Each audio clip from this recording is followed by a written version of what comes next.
Hola, muy buen día con todos. El día de hoy vamos a ver una pequeña charla de inducción en materia de seguridad y salud en el trabajo. Vamos a tener 4 partes dentro de la charla. Una primera parte como comité paritario, conceptos, riesgos y uso de los EPP. Como primera parte vamos a hablar sobre el comité paritario. Me presento, soy Angeli Rodríguez, soy asesora en materia de seguridad y salud en el trabajo y soy la responsable de seguridad y salud en el trabajo. Ciertamente el decreto 2393 establece que todas las empresas que posean más de 15 empleados deben tener constituido y conformado un comité paritario. Este comité paritario va a tener unos principales y unos suplentes. Estos principales y suplentes van a tener los mismos cargos, es decir, va a haber un total de 12 personas conformadas, 6 suplentes y 6 principales, quienes van a ser secretario, presidente, un primer vocal, un segundo vocal de cada uno de ellos. Vamos a tener 12 personas conformadas como comité paritario. Indistintamente de que la empresa vaya subiendo empleados, 20 empleados, 100 empleados, el comité estará conformado de igual manera por 12 personas. Vamos con unos conceptos básicos: accidente e incidente. Todo accidente puede generar un tipo de lesión. Ese tipo de lesión obviamente va a llevar al trabajador a una ausencia en el trabajo. Los incidentes no van a tener ningún tipo de lesión y no van a tener ausencia en el trabajo. Es una gran diferencia en las cuales ustedes deben identificar, ya que cada vez que pasa un accidente le llamamos incidente. Entonces, el accidente puede ser deseado y no deseado. Hablamos de deseado cuando yo conozco los procesos dentro de mis actividades y aún así incumplo con las mismas y me conllevan a tener un accidente. Y hablo de un accidente no deseado cuando yo puedo ir caminando, me resbalé sin ninguna intención de que me haya querido suceder. Entonces, esta es la gran diferencia, porque los accidentes se reportan, los incidentes no se reportan al IE. Los incidentes se reportan internamente para poder llevar el control y de que esto no los conlleve a un posible accidente. Vamos a un segundo concepto que tiene que ver con las enfermedades ocupacionales. Las enfermedades ocupacionales son estados patológicos contraídos producto de la actividad que yo realizo dentro de la empresa. ¿Qué sucede si yo realizo la actividad de manejo manual de carga y la hago de manera incorrecta? Pues con el pasar del tiempo puedo llevar a tener una enfermedad ocupacional, pero esta enfermedad ocupacional no aparece a los 3 meses ni al año, sino aparece después de 3 años, 5 años y dependiendo de la actividad que yo voy a desarrollar dentro de la empresa. ¿Qué vamos a hacer nosotros cuando nos pase un accidente? Pues en primera instancia, cuando nos pasa el accidente dentro de la empresa, voy a ser atendido, me van a hacer una atención inmediata, un primer auxilio inmediato. Luego de ello debo ser trasladado inmediatamente al IES. Luego de ser trasladado al IES, el IES me va a dar un reporte de accidente, me lo va a colocar como que me ocurrió el accidente porque yo debo de indicarle todo lo sucedido. Ustedes deben notificar siempre a la empresa cada vez que le sucede el accidente, porque la empresa debe reportar, tenemos 10 días para reportar ese accidente ocurrido. Después de que se reporte el accidente, el riesgo de trabajo nos da una cita para que usted como colaborador se dirija a riesgo de trabajo con cierta documentación del accidente ocurrido. Si riesgo de trabajo ve que ya usted está mejor, se siente en buenas condiciones, él da como cerrado el caso.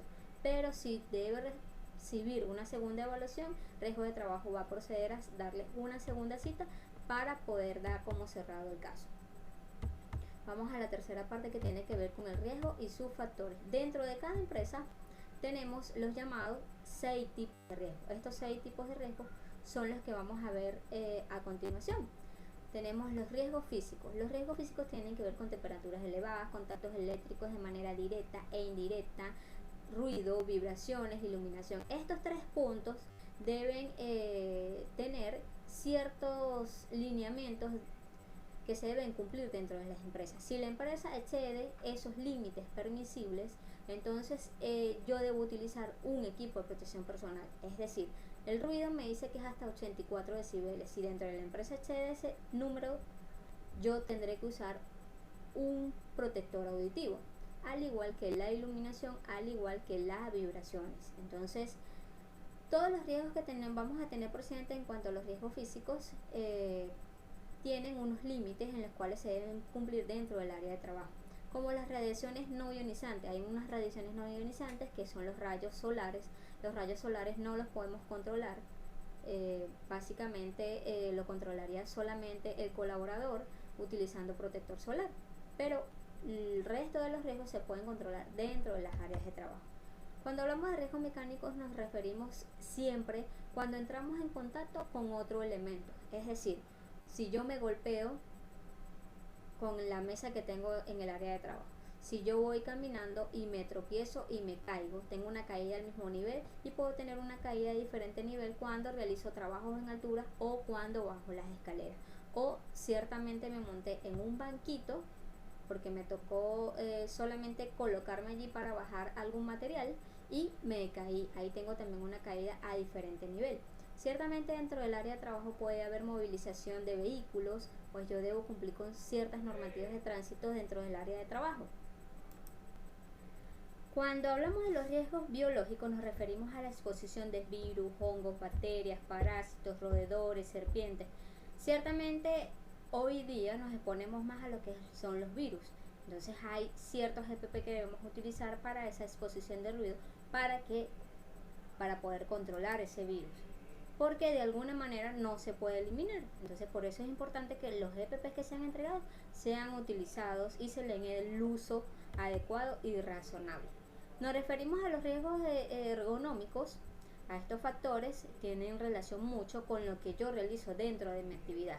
Movimientos forzados, posturas forzadas, dimensiones del puesto de trabajo, sobreesfuerzo, movimientos repetitivos, calidad de aire, organización del trabajo y una parte importante en la que ustedes se desarrollan muy constantemente, que es el manejo manual de carga. Voy a hacer un punto muy clave aquí. ¿Por qué? Porque el manejo manual de carga, si yo no lo realizo de forma correcta, pues voy a tener posibles enfermedades ocupacionales. Tenemos aquí que la carga es una carga cuando excede a partir de los 3 kilos. Ahí se le va a llamar carga. Una de las posturas que yo siempre debo considerar cuando estoy manejando carga es que yo no debo sostener esa carga y girar solamente la cadera. Si yo giro solamente la cadera, pues ¿qué va a pasar? Estoy realizando un sobreesfuerzo y más aún porque llevo carga. Toda carga yo la debo colocar pegada al cuerpo y caminar hacia donde voy a dirigir esa carga. Esa carga no puede exceder los 25 kilos según la normativa internacional. Los pies deben estar abiertos al mismo nivel de la distancia de los hombros. Entonces, ni más abiertos ni muy cerrados. Voy a hacer esa dirección al nivel de los hombros. Esa va a ser la distancia de mis pies. Cuando voy a levantar la carga, los codos deben estar pegados del cuerpo también. Entonces es importante cumplir todo esto porque si yo la carga la dejo muy separada, me va a pasar lo que pasa en el ejercicio número 2. Dice 375 kilos. La carga se va a poner hasta 10 veces el mismo peso. O sea, hay que sumarles 10 veces ese mismo peso. Pero si esa carga pesa solo 25 kilos, yo voy a levantar esos 25 kilos. Si yo lo hago de manera incorrecta, esa carga se va a volver 10 veces más pesada. Por eso es importante que la carga siempre vaya pegada al cuerpo. Hablamos de los factores de riesgos químicos cuando yo me expongo a sustancias corrosivas, vapores, gases, esas sustancias cáusticas, esas sustancias tóxicas que me pueden conllevar hasta la muerte. Entonces, cuando yo utilizo estas sustancias químicas, yo debo utilizar ciertos EPP para poder controlar ese elemento que voy a llevar. Entonces, por eso es importante que todas las recomendaciones que se vayan a hacer, ustedes la deban cumplir. Cuando hablamos de factores de riesgo psicosocial, pues obviamente lo vamos a ver en todas las áreas de trabajo, indistintamente de que yo sea el empleado o que yo sea el supervisor encargado. Entonces, producto de todo el trabajo que yo voy a llevar, me va a generar otras cosas, unas consecuencias. Puede ser el estrés, adicción al trabajo, fatiga, insomnio. Todo lo que yo tengo aquí estimado, el interés por el trabajo, las relaciones personales van a dejarlas en casa y las relaciones de trabajo las dejamos en el trabajo. No debemos unir ninguna de las dos ni llevarnos los problemas. Debo dormir bien, debo alimentarme bien para que todo mi proceso dentro del área de trabajo sea mejor. Debo definir cuáles son todas esas actividades que voy a realizar en el día para no tener, como quien dice, una carga mental. Entonces es importante que ustedes sepan identificar cuál es el riesgo, cuál es el factor, ¿para qué? Para poder controlarlo mejor y que no exceda y usted pueda llevar un mejor trabajo. Vamos a un último punto, que son los equipos de protección personal. Los equipos de protección personal, ese equipo es de uso obligatorio. En todo momento yo debo usar el EPP. Si se me es asignado, debo usarlo durante toda la actividad. Ese EPP no es para yo verme bonito o es porque el supervisor quiera que yo cargue botas, no. Está destinado para la actividad que usted va a realizar. Todos los EPPs tienen una exigencia legal, debe cumplir con una ficha técnica en la cual va a identificar que sí es efectiva para la actividad que usted va a realizar. Entonces, ¿frente a qué riesgo ustedes van a utilizar esos EPPs? Trabajos en altura, caídas al mismo nivel, a diferente nivel, trabajos eléctricos, soldadura, polvos, exposición a riesgos químicos y otros identificados dentro de cada uno de los elementos de protección personal que se le van a ser asignados. Si yo no uso SPP, pues probablemente me pueda llevar a ocurrir un accidente de trabajo. Entonces, si yo tengo un accidente de trabajo, me voy a ver afectado desde muchos ámbitos, tanto de nivel social como a nivel laboral, porque voy a estar en mi casa un tiempo de reposo, debo esperar que me pague el IES, debo esperar que otra parte la paga el empleador. Entonces es un trámite que tienen que hacer también. Por eso, señores, se les recomienda siempre seguir las normas de seguridad.